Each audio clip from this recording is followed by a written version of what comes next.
Welcome, friends. We are your hosts, Sandy and Wade, baby best friends turned husband and wife and business partners. This podcast is for the dreamers, the movers and shakers, and those who seek to attract their dream life. Strap in. Getting magnetic in 3, 2, 1. Like attracts like. If you see it in your mind, you can hold it in your hand. You just decide what it's going to be, who you're going to be, how you're going to do it. And then from that point, the universe is going to get out your way.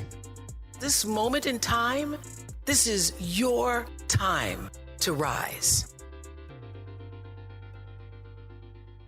Ooh, this is a fun episode. We told a little story. We shared one of our favorite quotes, and we kind of got pretty deep. Like, we got deep on some fears and things. We just really had an organic, flowy conversation. It was really fun. And I think you're going to get a lot of value out of it. So enjoy. All right. We're starting today with a story. This goes back to Australia. You guys ready? My favorite quote, I'm going to read it later, but I'm in Australia studying abroad. I studied abroad junior year of college in Australia, had developed some great friendships over there. And at one point I dropped this quote and I say it's my favorite quote. And my buddy, he was like, "What did you just say?" And I recited it. And he said, "My aunt wrote that." And I was like, "No way. Your aunt's Marianne Williamson?" So the quote is, "Our deepest fear is not that we are inadequate. Our deepest fear is that we are powerful beyond measure. It is our light, not our darkness, that most frightens us. We ask ourselves, who am I to be brilliant, gorgeous, talented, and fabulous? Actually, who are you not to be? You are a child of God. Your playing small does not serve the world. There is nothing enlightened about shrinking so that other people will not feel insecure around you. We are all meant to shine, as children do. We were born to make manifest the glory of God that is within us. It's not just in some of us, it's in everyone. And as we let our own light shine, we unconsciously give others permission to do the same. As we are liberated from our own fear, our presence automatically liberates others." I first heard this in the movie Coach Carter, and I got like full chills throughout my body. I immediately looked up who wrote it, what this quote is, and it just has had a dramatic impact on my life every time I think about it, because it brings me like these emotional feelings. And there's something about it, that gut, that intuition, right? Sandy and I are big in trusting our intuition and trusting our gut. And every time I hear it or heard it, it would just speak to me. So actually, was it for Christmas? Did you get it for me? I don't know. For something. Sandy got me the quote, and now it hangs in my office and I see it every day. But it's something that we wanted to expand upon because I think it's so deep and it's so relevant. And I didn't understand it at first. But basically, when coming back to the story, when my buddy said that was his aunt, I was like, oh my gosh, I still I'm going to get magnetic to this. I got to get her to sign it or something, like a print of it to hang in my office. So that'll bring it to the next level. Even better, let's get her on Getting Magnetic. Let's get her on. Marianne Williamson, when you hear this, we're formally and officially inviting you onto the Getting Magnetic show. She's amazing. And this quote, I remember when you first showed it to me and told me it was your favorite. And there's so many parts of it that are just so empowering. Let's kind of break it down. Yeah. So when I first heard it, I didn't understand it. I didn't get it fully. It's that our deepest fear is not that we are inadequate. Our deepest fear is that we are powerful beyond measure.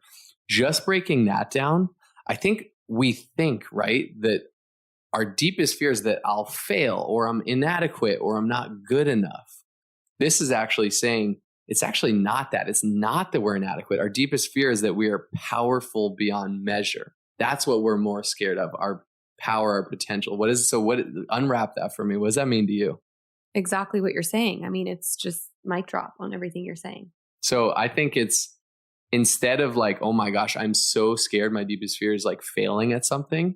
It's my deepest fear is how unlimited my potential is.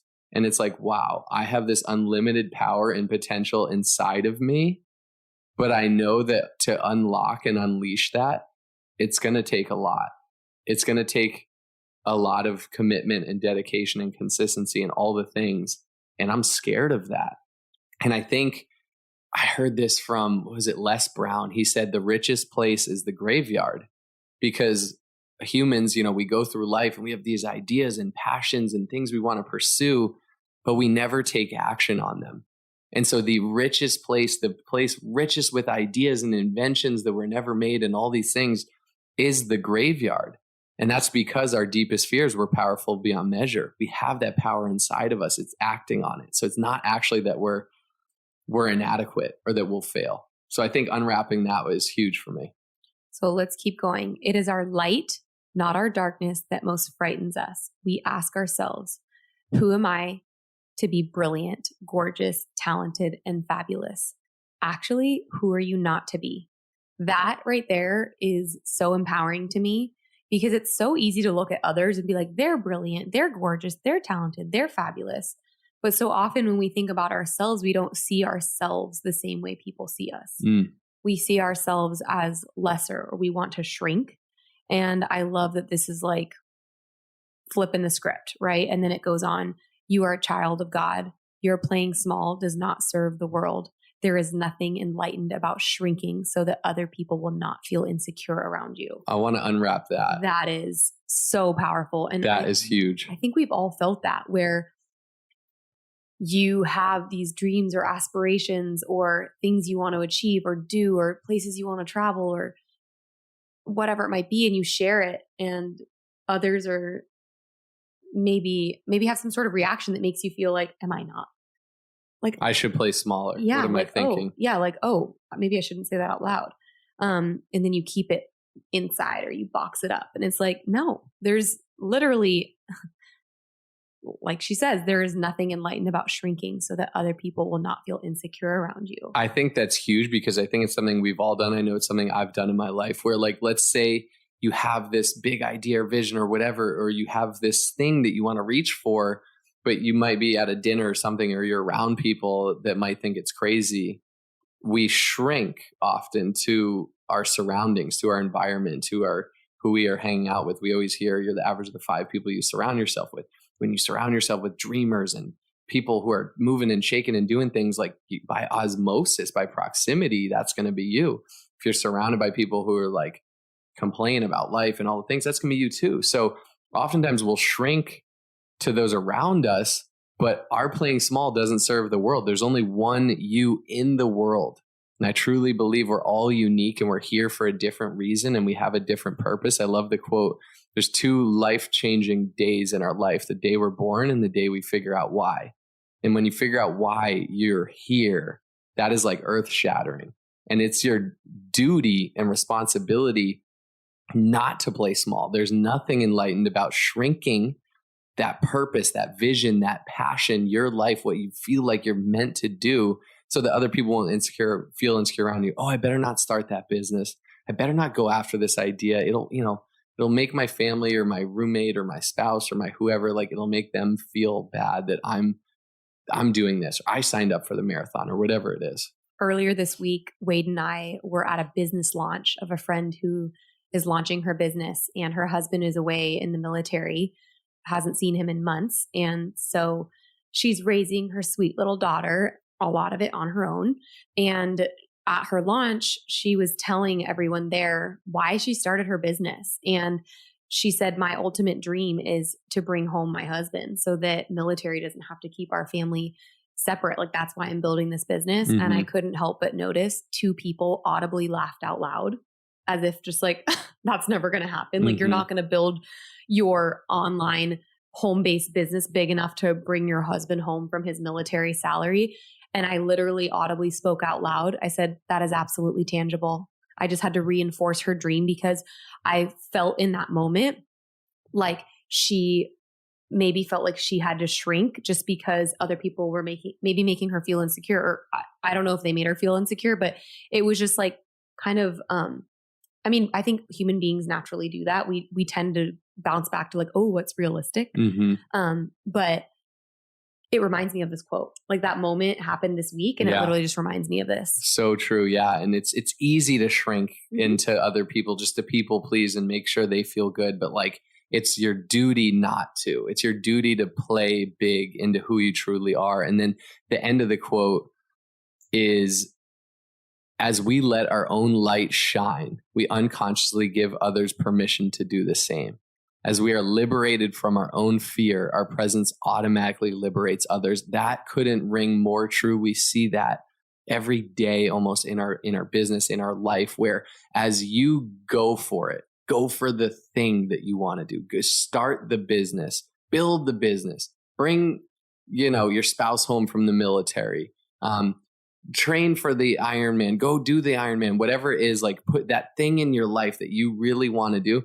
As you let your own light shine in that sense, people are watching you and you're unconsciously, without even knowing it, giving other people permissions to go after their dreams. When you are chasing your dreams, people around you are going to be inspired to go for theirs. When you say, start a podcast, and other people are like, whoa, I know Sandy and Wade, they started a podcast.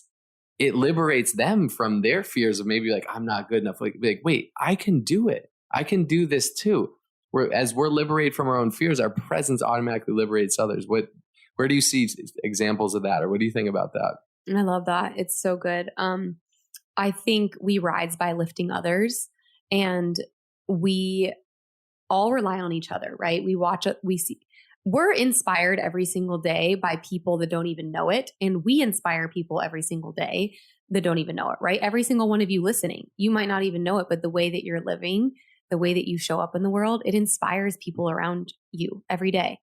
And we don't always get that validation. We don't always get told that, right? But people are watching and people are influenced and people are affected by the way that we show up. And so this is reminding me of that. Like, this is exactly just validating that how you live your life is having a ripple effect on people all around you. And so showing up imperfectly, showing up in whatever way that you do is perfect, because that is how it's like, that is leaking out onto others. I love it. It's like showing, I feel like I have this obligation or duty in reading this and living by it, that I'm obligated to show up as the most authentic, like biggest version of me, and not big in like the ego sense, big in like the, what do I want to do in the world? It's my obligation to show up as that, because it's going to propel me forward, but it's going to propel other people forward. It's going to give other people permission to do the same. Coming back to, I was trying to think of how I got inspired to do an Ironman, which I'm doing one in July of 2021 in Switzerland. Pumped about it. But I remember seeing my buddy Adam, shout out Adam Kukuska, training for one. And I was like, that's really cool. And then he, his race got canceled due to COVID, but he just went and did one around his hometown. And I was like, whoa, you know what? I knew Adam a year ago. And shoot, I was more fit and in shape than him a year ago for sure. And now he's been training for this. He just did it. Him doing it gave me permission to be like, you know what? I could go for that too. Then I learned about the Iron Cowboy doing 100 Ironmans in a row over 100 straight days. That's absolutely diabolical. Like, I can't even believe that. It was 50. Is it 100? He's done 50. He's now doing 100. Wow. So I'm like, it again liberates me, where I'm like, instead of looking at one Ironman as like, oh my gosh, that's going to be 12 to 16 hours straight of swimming, biking, running with no rest. Like, I've never done anything like that. Instead of looking at it as like this huge thing, look at it as like, well, he's doing 100. I only have to do one. And so it liberates me from my own fears, from my own hesitation, to be like, you know what, I can do this. And it's very empowering. What this quote makes me think a lot of is childbirth. It is a dream of mine, just because I have some like deep rooted fear around childbirth. Just some trauma that I've experienced in my life, things that I've witnessed, that I know that my body was made for this. And hundreds and thousands of years ago, before like modern medicine, like our ancestors gave birth naturally. Like, that is what our body is designed to do. And I know that I can do that, but it scares the shit out of me. But then I look at people like our good friend, Erica Ulrich. She gave all natural birth to all 3 babies. And the way she talks about birth, she's like, yeah, it's, there's definitely pressure. There's definitely intensity, but she doesn't call it pain. She doesn't like make it sound like this torturous experience like so many people talk about, or like you see in the movies. She's like, you are going to be amazing at this. This is a mental game. Like, this is something that you can absolutely do. This is what your body was designed to do. You just need to get in the right headspace. You need to do the affirmations every day. You need to believe that you can do it, and you will.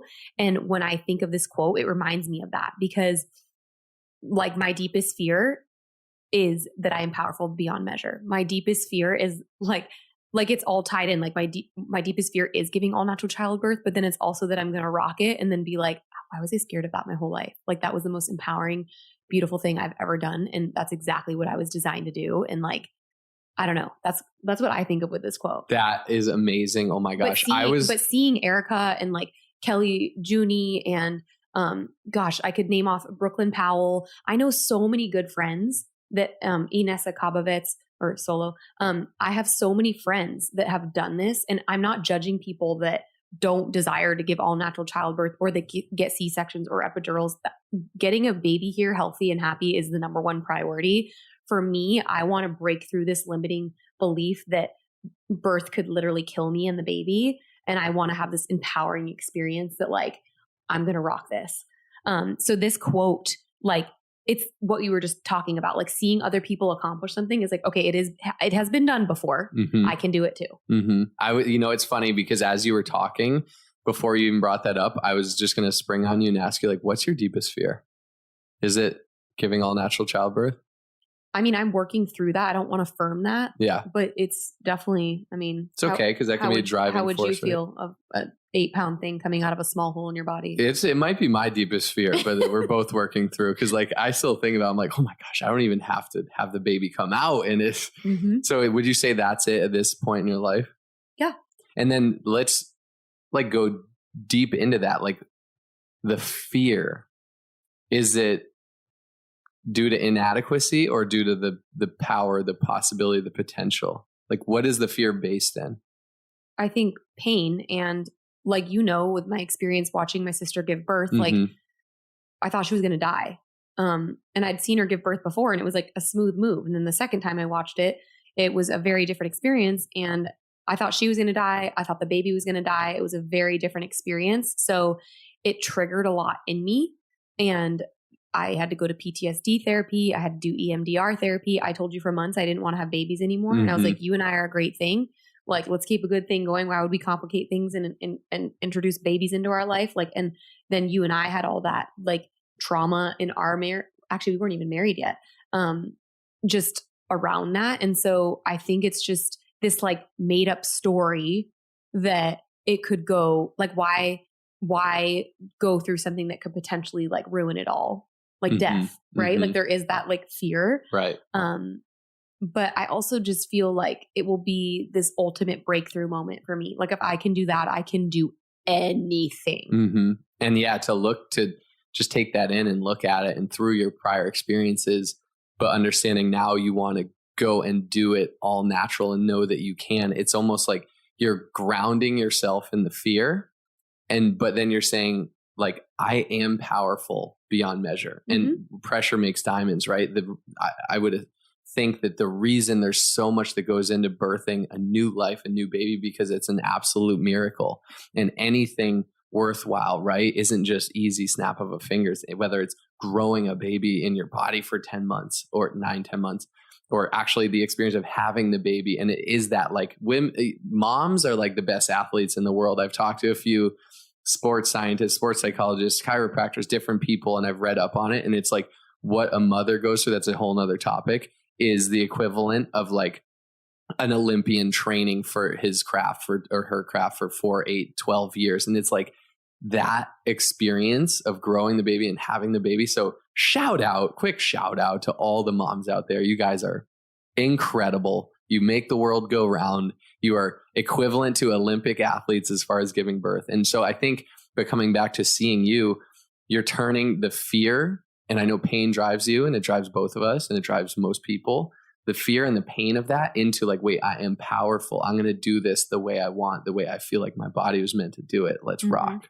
And just flipping the script and proving to myself that something that used to cripple me, that literally was going to stop me from ever starting a family, is now something that I can like embrace and enjoy. And I don't know, it's just kind of that whole, and it's not to say like I feel like too, if you set the expectation of like, okay, I'm doing all the mental work and reading all the books and doing the hypnobirthing and listening to the meditations and doing the affirmations, we're really going deep on this birthing example, by the way. But let's say you do all that to prepare for natural birth, and then let's say something goes wrong or the baby's breached or something. Then, thank goodness for medicine and modern technology where there could be a emergency C-section or whatever. But like in my sister's case, she was not prepared for natural childbirth. She went in just fully being like, yeah, I'm going to go get an epidural. I'm going to go have this baby. Well, the epidural did not work. And so when you go, like, I would rather prepare for all natural childbirth. And then if it doesn't work out, be like, oh, thank goodness for modern medicine, rather than go in and be like, I'm not doing it natural. Like, thank goodness for medicine. And then the medicine doesn't work. And then you're literally braving all natural childbirth without having done any prep for it. Yeah. You know what I mean? So anyway, we're going on this whole tangent here. Shout out to Tanya and to Ellie. Yeah. Ellie is beautiful and Miracle too. Baby, And I love she's her. like flourishing in life. But do you want to hear my deepest fear? I do. Do you know it? Ask you. I do. I know. I do.